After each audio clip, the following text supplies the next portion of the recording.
Thank you. Thank you so much. Thank you very much, ladies and gentlemen.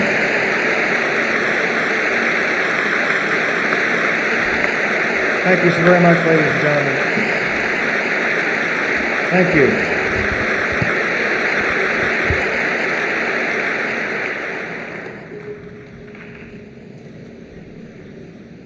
Thank you so very much, ladies and gentlemen, for that wonderful Kansas, Missouri welcome. It's a great pleasure to be with you in Independence this evening. This is one of my favorite parts of the country. I was privileged to serve 2 of my 35 years at Fort Leavenworth, Kansas, just up the road a piece.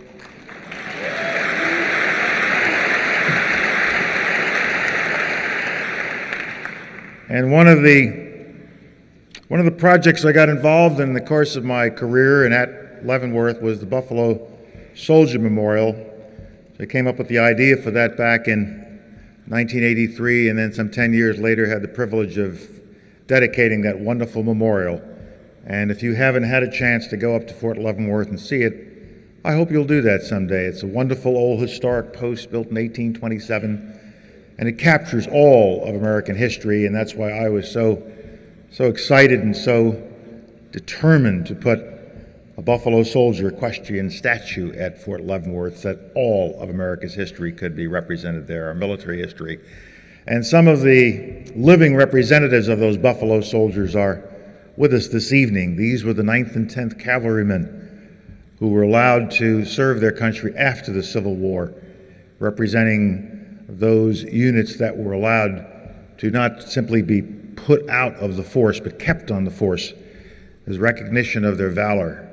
And that unit, those 2 units, 9th and 10th Cavalry, have kept going since then. And those who are still carrying that lineage are here with us this evening, some of the old Buffalo Soldiers. Would you please rise and be recognized, gentlemen?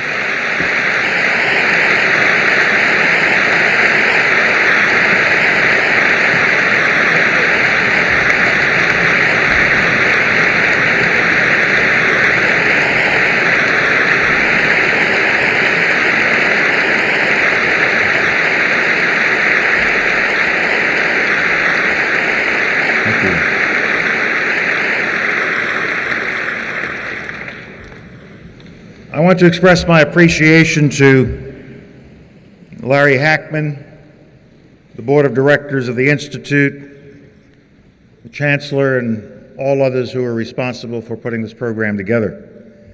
I can tell you that Mr. Hackman is the most relieved person in the room this evening, because when he went to bed late last night, about midnight, I was on an island in the Aegean Sea. And in the last 20 or so hours, I flew a helicopter across half the Aegean to get to Athens, Greece. Then I took a British Airways plane to London. And then when I got to London, I took a United Airways plane to Washington, D.C. And then finally there was Mr. Jacob and Anheuser-Busch waiting for me, which brought me here this evening. Now, I'm not looking for sympathy.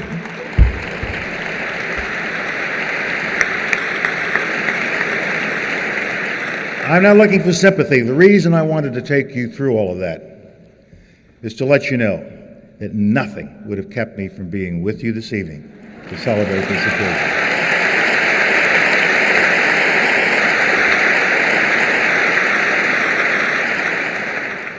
Nothing would have kept me from being here in Independence, being here at this wonderful library, because I and so many other men and women of color who have served this nation in uniform owe so much to President Harry S. Truman and to Executive Order 9981.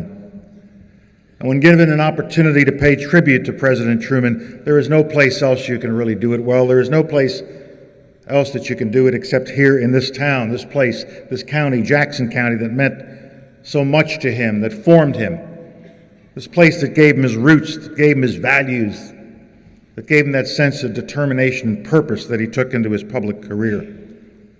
The place to whence he returned when his service to the nation was done, and where he now rests with his beloved Bess in honored peace.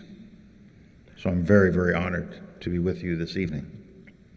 We've talked about 9981 already, but you can't really understand the significance of Executive Order 9981 unless you put it into the context of the times in which it was signed, the times in which it was drafted.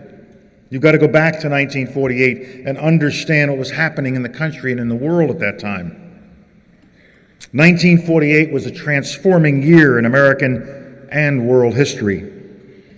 It has been called a year of turmoil and triumph, and there's an exhibit in the library that carries that title. Just think of what was going on in 1948. Less than 3 years earlier, we had won a war which had defeated fascism and brought peace to a devastated world. And after the war, we turned our attention back to civilian pursuits. We turned our attention back to converting our economy back to civilian production to satisfy the demand that had been built up for consumer goods, a demand that had been put on hold during the course of the war. Our armed forces, having achieved this magnificent victory, were disassembled, and millions of veterans had gone home, had returned to the workplace, and they'd gone on to schools. They wanted to forget that war, get on with their lives.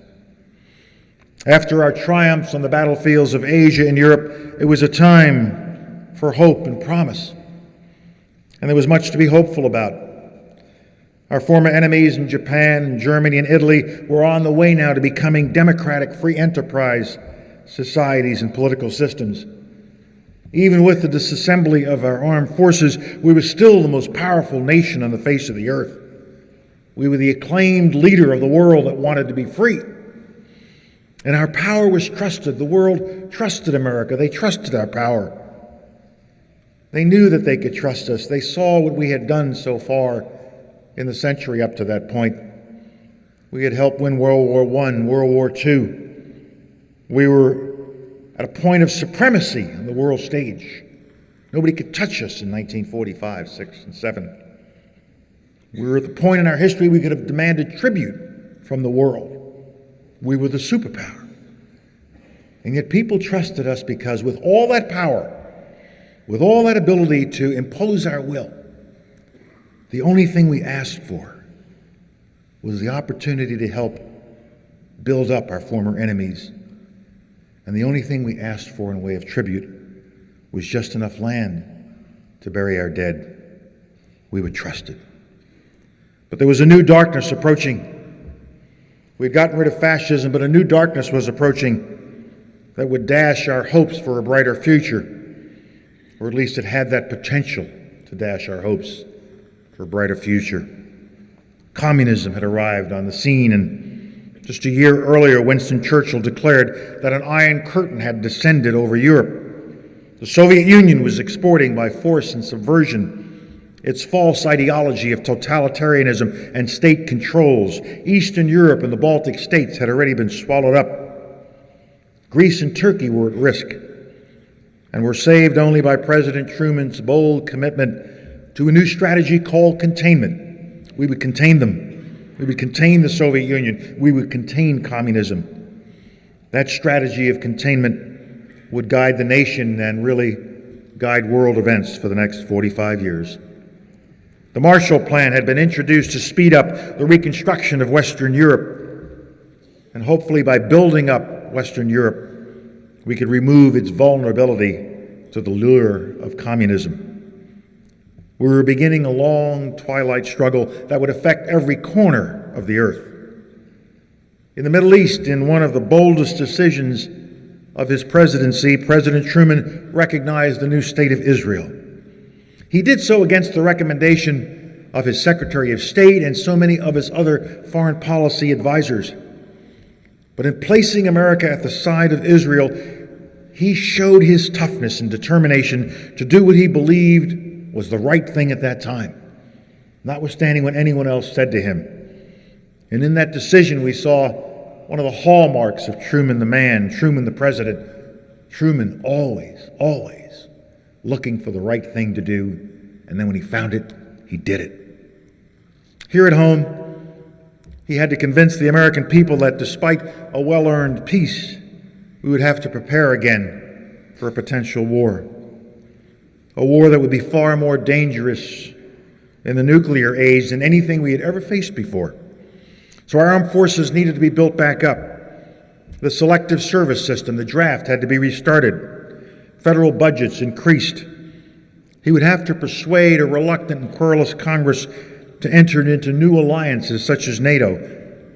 If there was any doubt about the seriousness of the Soviet challenge, it was removed by the Soviet blockade of the city of Berlin.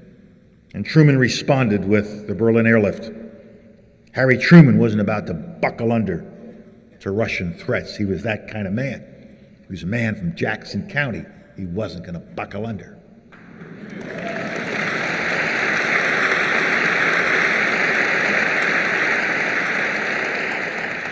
Mr. Truman also had a difficult domestic political agenda.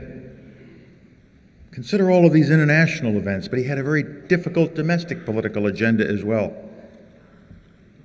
And his political agenda here at home was made even more difficult because it was an election year, 1948, and he was running. And it was going to be a tough campaign, which he wanted very much to win. He assumed the presidency in tragedy, the death of Franklin Roosevelt. He now wanted to win it on his own, and he wanted to win it on his own record. It was going to be hard. The pundits, the press had written him off. Can't make it. He wasn't popular with the American people. Why? Because he was making tough decisions. He was making us look at very tough choices, always trying to do the right thing. He was running to win, but he wasn't going to pander to win. He was always going to do what he thought was right. And of all the many domestic challenges that President Truman faced in 1948, no challenge was greater than the need to move the nation's civil rights agenda forward. The reality of life in America in 1948 was that 80 years after the Civil War had ended slavery, America had designed and implemented a system of apartheid, almost as evil as slavery and far more duplicitous. The Reconstruction period that flourished briefly after the Civil War ended abruptly before we could make much progress from those days of slavery to full citizenship for African Americans and for those who'd been slaves. The political consensus was lost after the Civil War, and Reconstruction died. And the nation went from the promise of the Emancipation Proclamation into Jim Crow and the concept of separate but equal. Black Americans were disenfranchised. Black Americans were lynched. Southern courts were closed to them. Education, unions, the trade, political life, all closed. The economic system denied access to them. Black political power was minuscule. Blacks were excluded systematically from legislative or executive power at almost every level of government. During the 80 years which followed the Civil War, the sad, troubling, disgraceful traditions of our past were continued. This is our history. It's cold to recite these facts, and we must understand these facts if we would understand where we are and where we have to go.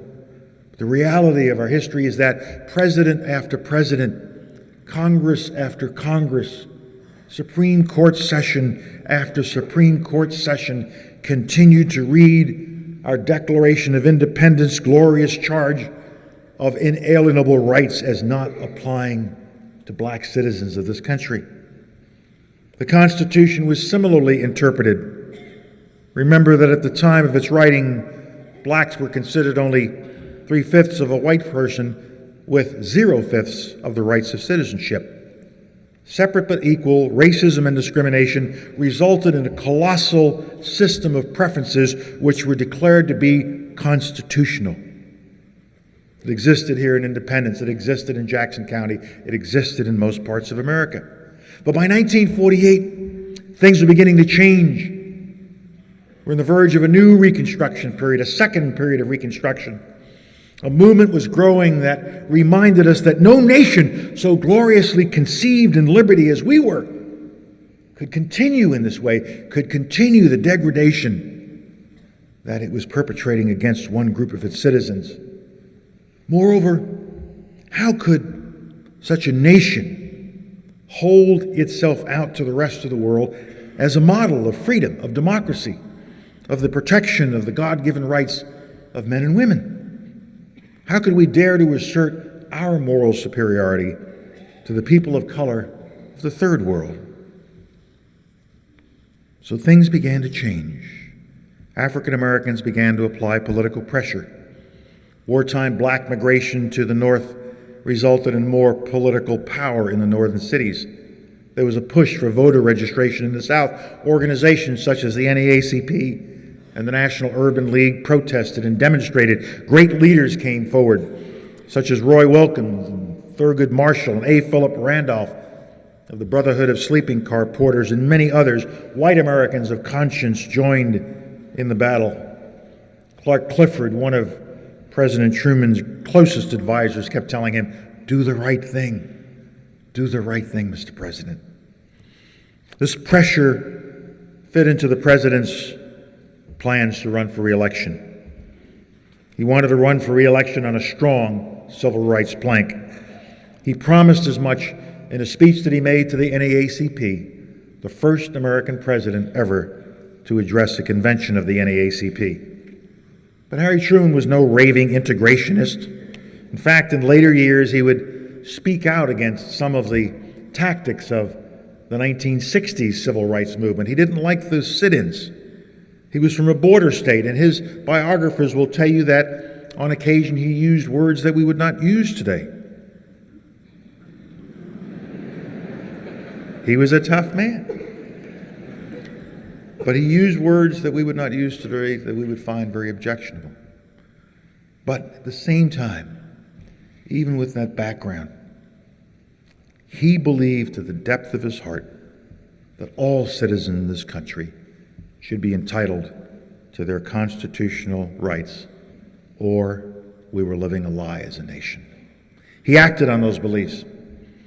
On February 2nd of 1948, he became the first president to deliver a civil rights message to the Congress, stating in simple Truman language the following quote: "The serious gap between our ideals and some of our practices must be closed. We cannot have two sets of rules, two sets of principles, two sets of ideals in this country."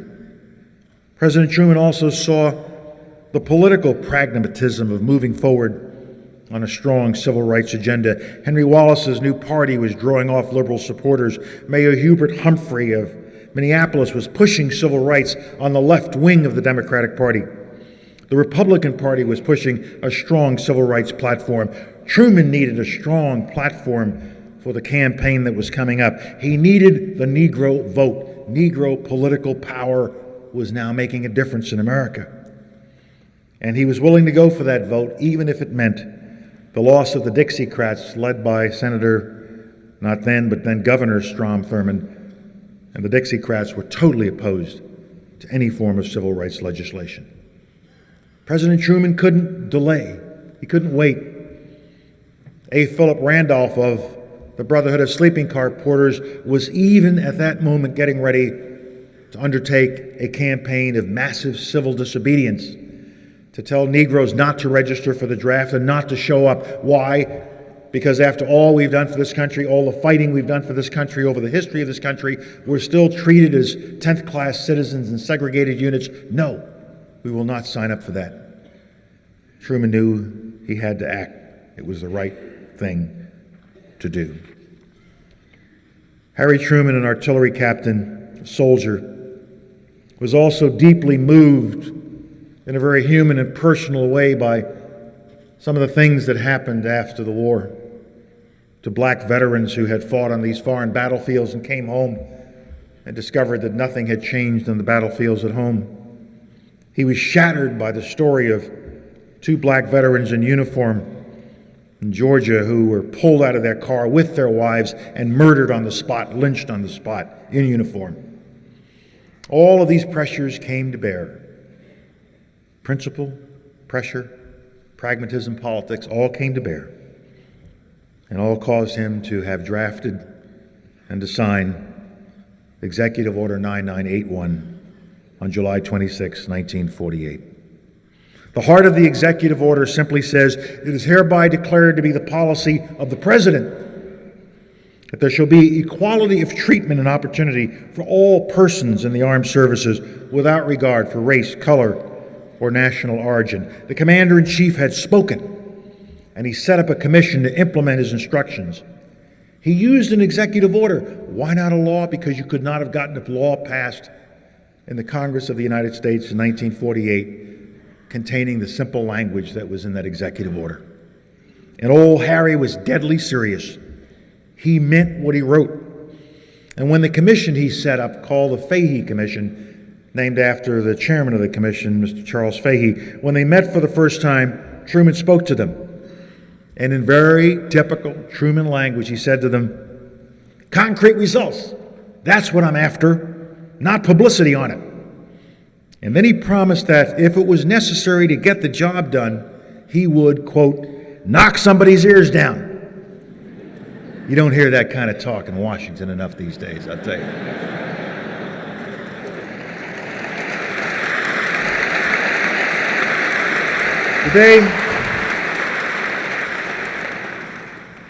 The day after he signed the order, Chief of Staff of the Army, General Omar Bradley, a great American soldier, not knowing that the order had been signed, he didn't know that the order had been signed, he told an audience casually that he believed that segregation in the Army would probably continue for a much, much longer period of time. Segregation as a word was not mentioned in the executive order. It was just equality of treatment that had the focus, equality of opportunity. So the following day, President Truman was giving a press conference, and one of the reporters, knowing of General Bradley's statement, said, "Well, Mr. President, do you really mean to end segregation?" And he put him right on the spot. And Harry didn't blink at all. He said, "You bet I am. This is going to end segregation. Are there any more questions?" The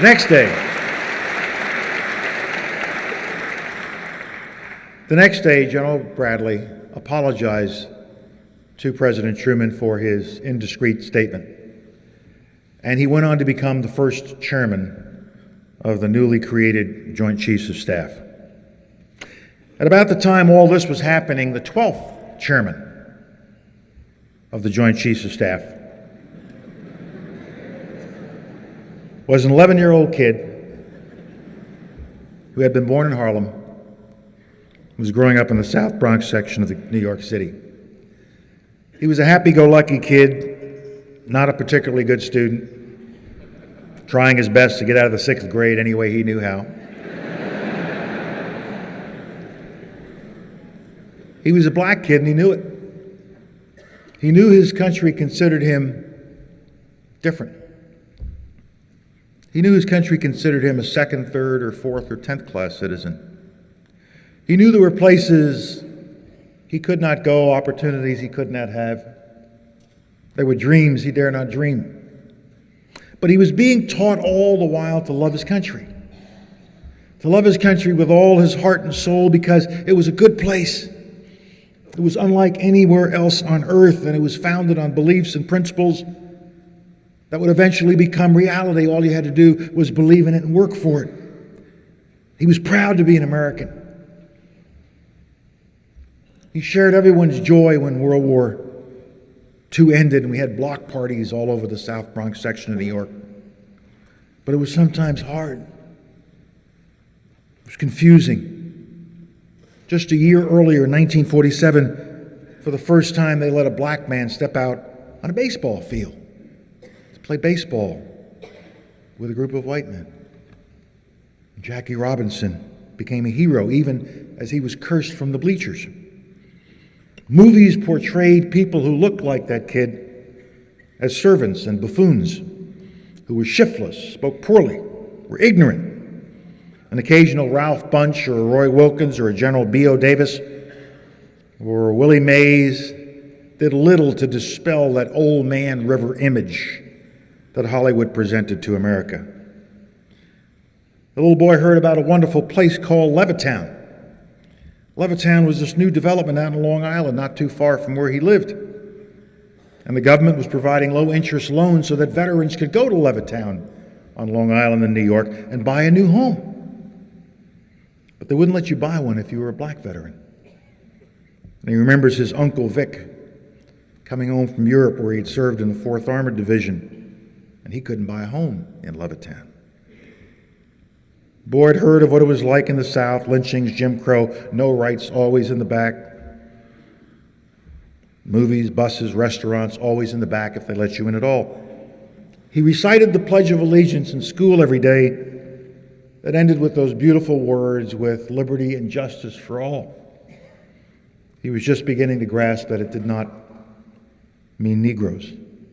Many years later, when he became the 12th chairman of the Joint Chiefs of Staff, he would be asked by inquisitive reporters who had forgotten their history, "Well, General Powell, when you were growing up in the South Bronx section of New York, did you ever think or dream that you would grow up to become chairman of the Joint Chiefs of Staff, the Armed Forces of the United States?" And I would smile patiently and say, "No."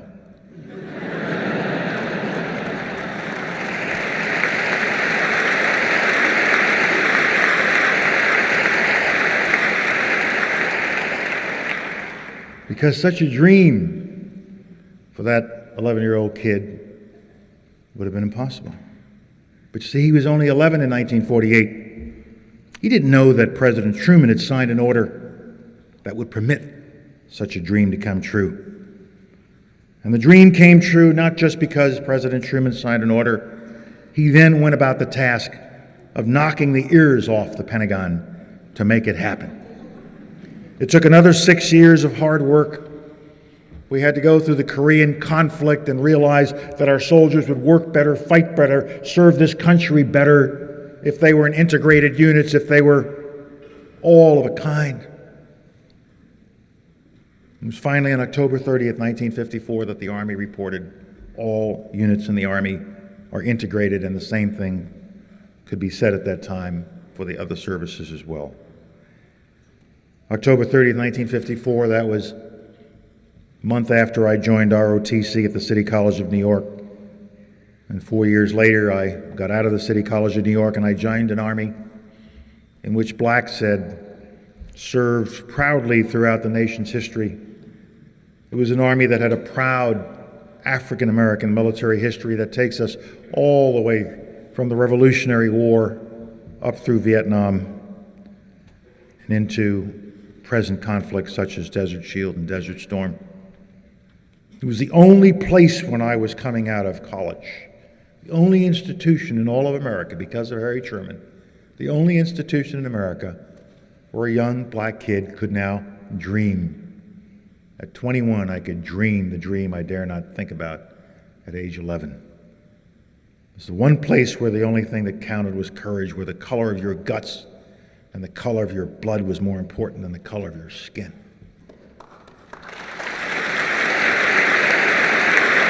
So we knew that.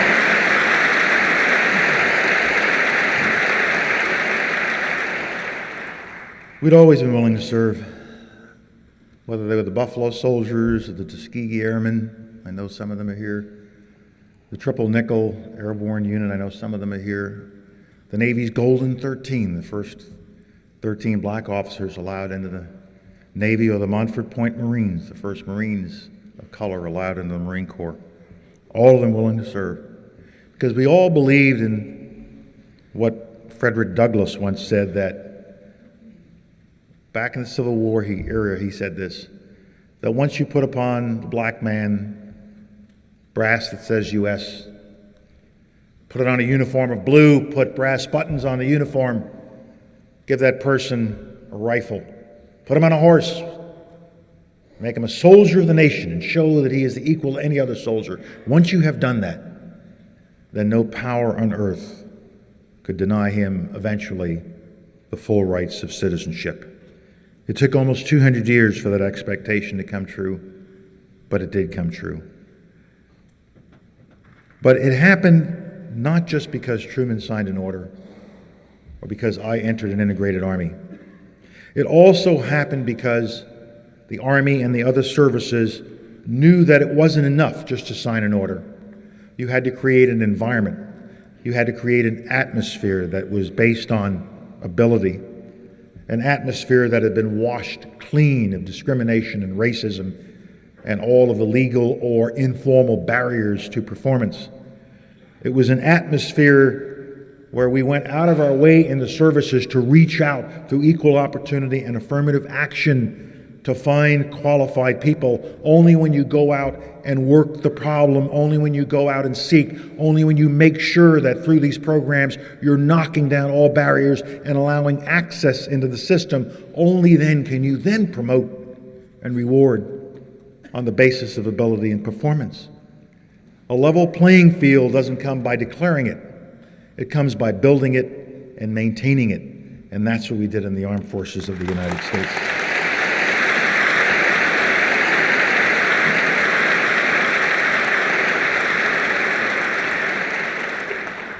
We remain vigilant today.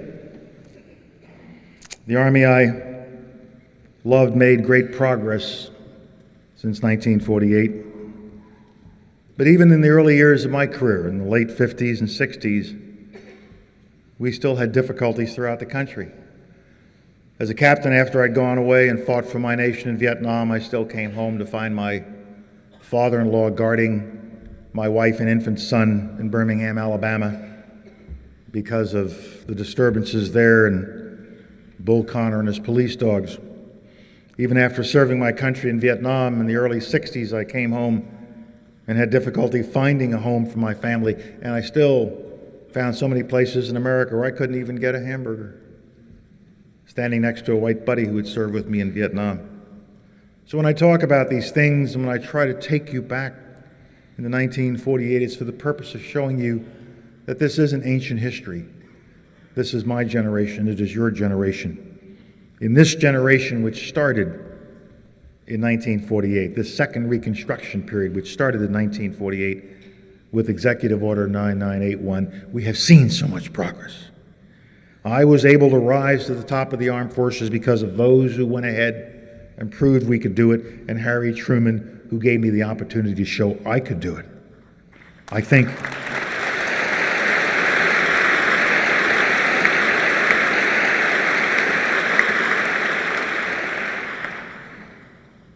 President Truman would be very pleased about that. I think President Truman also would be pleased, so very pleased, to see how far the nation has gone beyond the modest civil rights agenda that he set forth in 1948. It took struggles, it took the death of martyrs, it took marches, it took the marriage of principles and politics fused together with pressure, and it took a lot of goodwill. And the progress now we see has not just been in the military. Black men and women now excel in every field of human endeavor. Every field of human endeavor in this country, in politics, in the arts, in industry, in business, in sports, in medicine, in the sciences, in education, anywhere. The elements of success are nothing more than just hard work and ambition and a dream, and where the opportunity exists. No other country on the face of the earth can point to the progress that we made in any way, shape, fashion, or form for their own country. No other country in the face of the earth has done for their minority population what we have done for our minority population. And what's so wonderful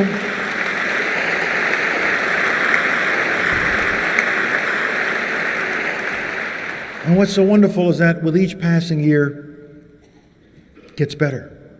We get closer and closer to the more perfect union that our founders spoke of. All Americans, black and white, should be proud of this progress and give credit to the redemptive spirit and system of government that we have here in this nation which produced it. But at the same time that we rejoice in our progress, we cannot say that the journey is over.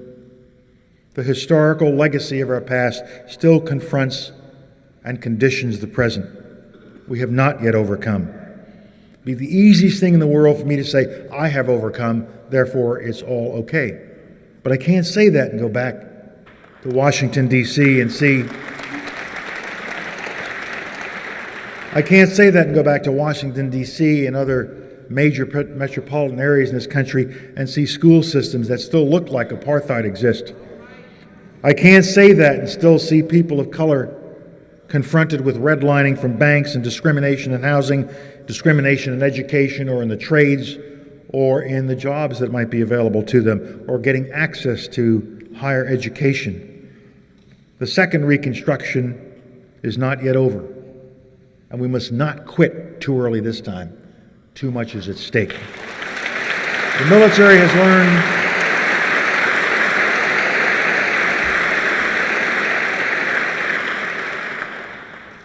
has learned that without vigilance and keeping in place our programs, you can slip back. We got to keep working at it. We also learned that removing barriers was not enough if people were not prepared to then march through those former barriers. And so why I am spending so much of my time in this new phase of my life with young people is to educate young people, put hope in their heart again, put discipline in their heart again, put structure in their lives again, teach them the God way of living. Teaching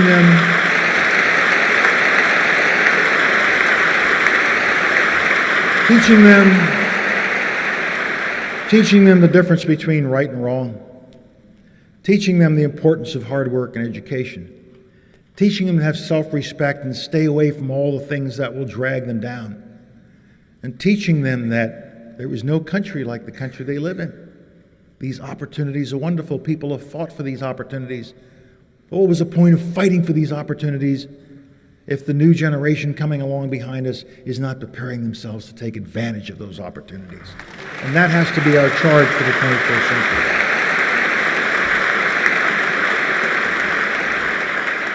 The civil rights struggle is now moving in new directions. We have the laws we need. Our hearts are changing. We must now educate all of our children to judge each other only on the content of their character, and we must prepare them for the challenges of the 21st century. The armed forces, I am proud to say, led the way. President Truman gave us the order to march with Executive Order 9981. Tomorrow in Norfolk, Virginia, President Clinton will commission our newest aircraft carrier, the USS Harry S. Truman.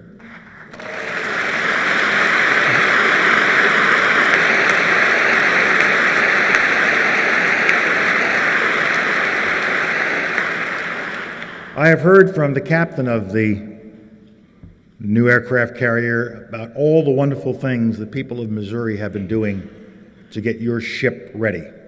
All the gifts you've sent, all the support you've given to those sailors. And I just want to thank you for that in their name.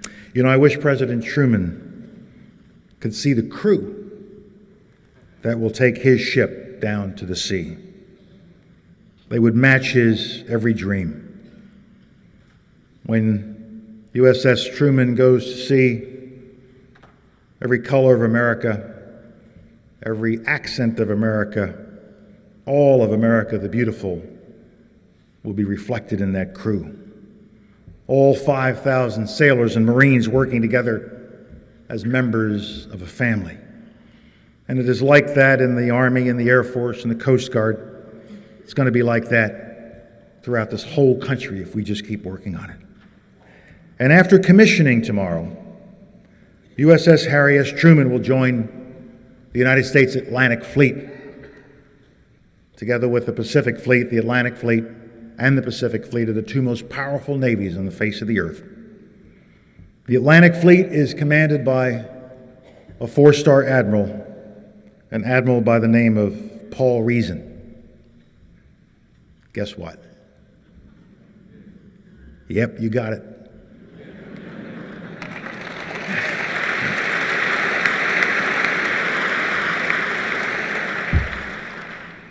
Admiral Reason is black, and as Harry Truman might say, no one gives a damn, and that's the way it should be.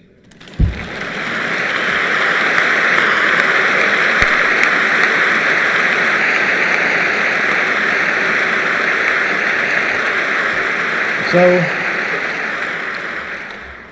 Mr. President, on the assumption that you are somewhere nearby, on behalf of a grateful nation and the millions of men and women over the years who have been proud to serve in uniform, thank you for Executive Order 9981. Thank you for your service to the nation. We will never forget it. God bless you.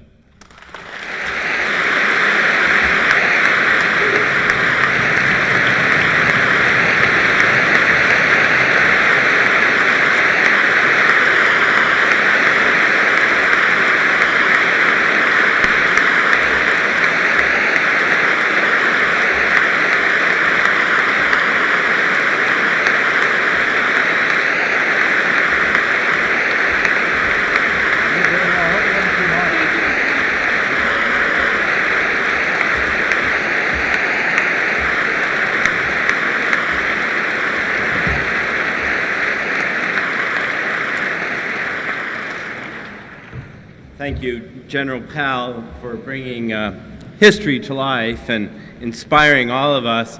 I'm Dennis Merrill, the chair of the History Department at UMKC. This is my colleague, Dahlia Crutchfield-Cook, who specializes in African American history.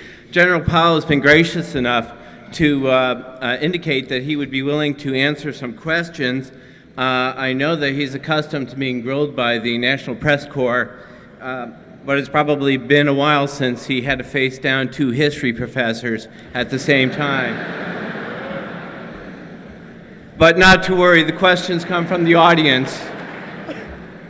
Question number one, what was your greatest challenge as an African American officer in the U.S. Armed Forces? That's an interesting question. I don't think, by the time I came along 10 years after the order, things really had changed in a fundamental way. And all I really had to do as an officer is to do my very best to get all the education I could, try to show my loyalty to my superiors, to the Army, and to the people who were under my command. There were times, I'm sure, where people expected less of me because I was black, because that still was the case in America. And there were times when people expected more of me because I was black. And I just always tried to do my job and shut out that kind of pressure. To the extent that pressure was there, it was a challenge. And the way I responded to it was to just set it aside. I have a little anecdote in the book where early in my career, this is about 1959, 12 years or so after the order. And I'm off to a good start in the Army. I'm a pretty good lieutenant. And one of my commanders says to me, "Well, Powell, you're doing real well. You're one of the best black lieutenants I've ever seen." Now, I could have gotten mad. I could have, well, now. But I just filed it away and thanked him. "Thank you, sir." And then I went back to my BOQ and just reminded myself that before I left that unit, I was going to be the best lieutenant he'd ever seen. And just essentially going about, I just went through my career trying to be the best I could be without letting my color, my background, my anything, any label that anyone would want to put on me, weigh me down. I give this message to youngsters all around America now. Don't let a label weigh you down. If you think someone's looking at you the wrong way or is doing something to you because you're black or Hispanic or you're female or you come from a disadvantaged background or all the other labels we like to put on our youngsters, there's an easy way to get over that, and that's to perform. And so the message we have to give all of our youngsters, and the message that was given to me by my parents and by the people who had an important role in my life early on, was perform. You just go out there and perform. And if you perform well enough, your performance will be recognized, and everything else will take care of itself.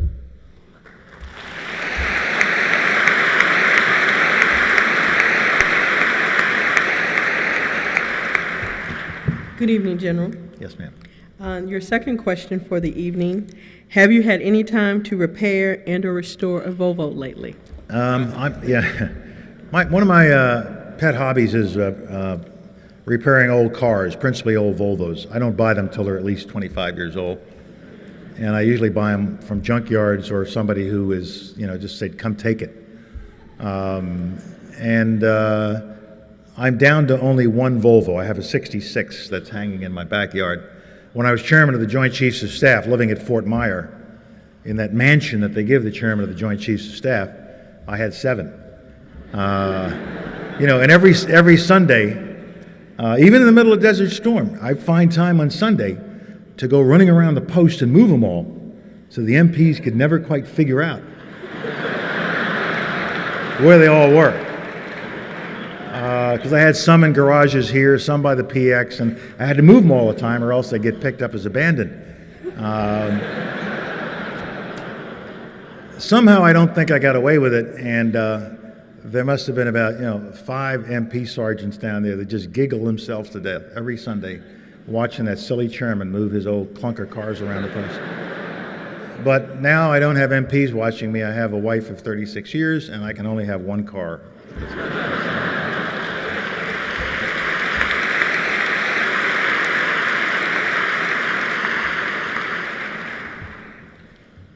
Thank you, Dr. Cook, for broaching the Volvo question. Sir, what is your view on how we can best improve our public schools? I've been working on this very hard for most of the last year and a half, 2 years, coming from the military and then suddenly getting dropped in the middle of the public school crisis. And the more I look at it and the longer I look at it, it isn't a matter of fixing the public schools. A lot of things have to be fixed. And if you were to say to me, don't dodge the question, General, what's the thing you'd fix first and foremost? It would be putting marriage back into our lives as the central focus of our society.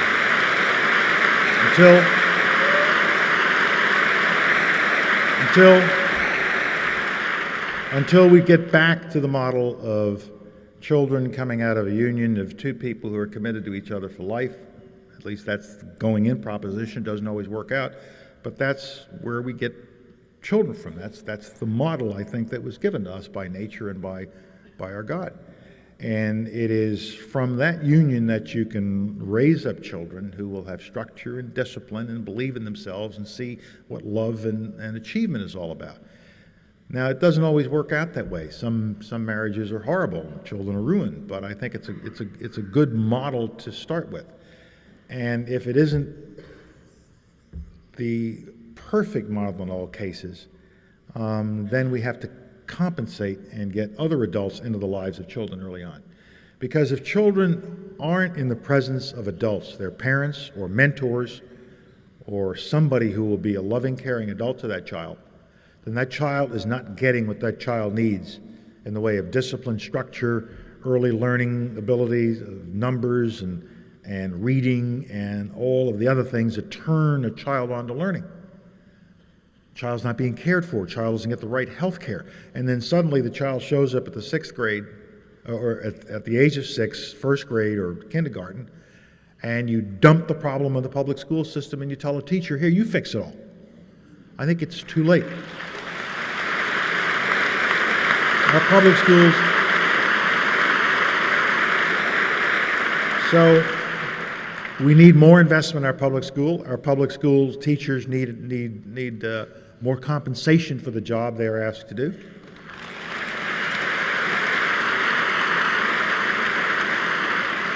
And I hope everybody will applaud at that, but will you pay the taxes for it? Huh? Don't applaud. So you need to have it all. You need to start raise our children again the proper way, and then put them in a school that is well resourced, and they'll come out the other end okay. And so what we have to do is build our children, build our schools, stop building jails. And you're not going to stop building jails till you get back to building children and building our schools to take care of disciplined children that enter those schools.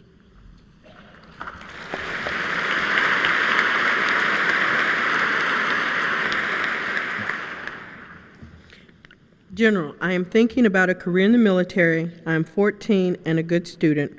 What can I do to prepare myself for West Point? Ooh. I didn't go to West Point.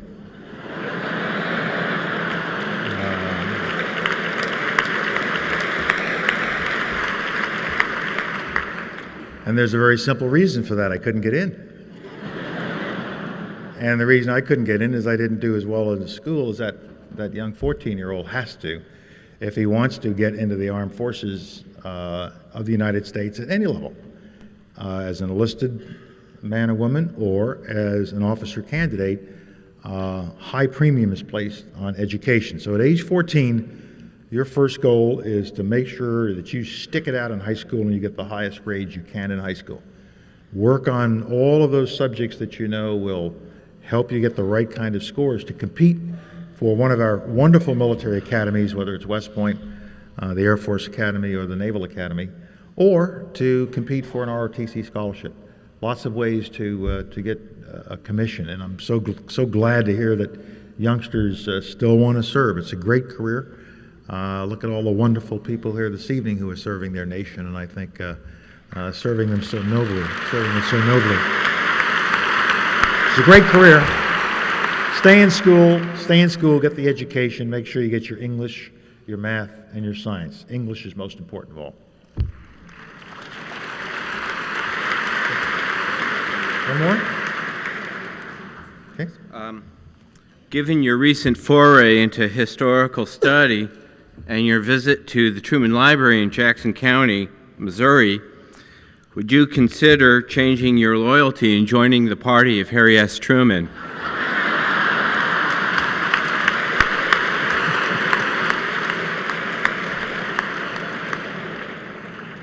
I admire Mr. Truman with all of my heart, but I think I will not change party affiliations tonight.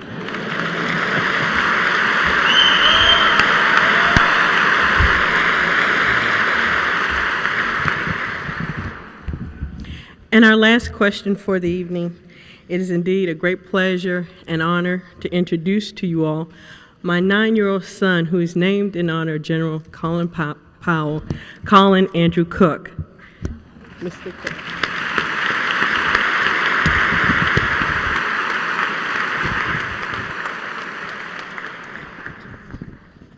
Good evening, General Powell. Good evening, Colin. We welcome you to Missouri. And the final question of the evening is, sir, will you please run for president? It's not a question. Not a question. Thank you very much. Thank you.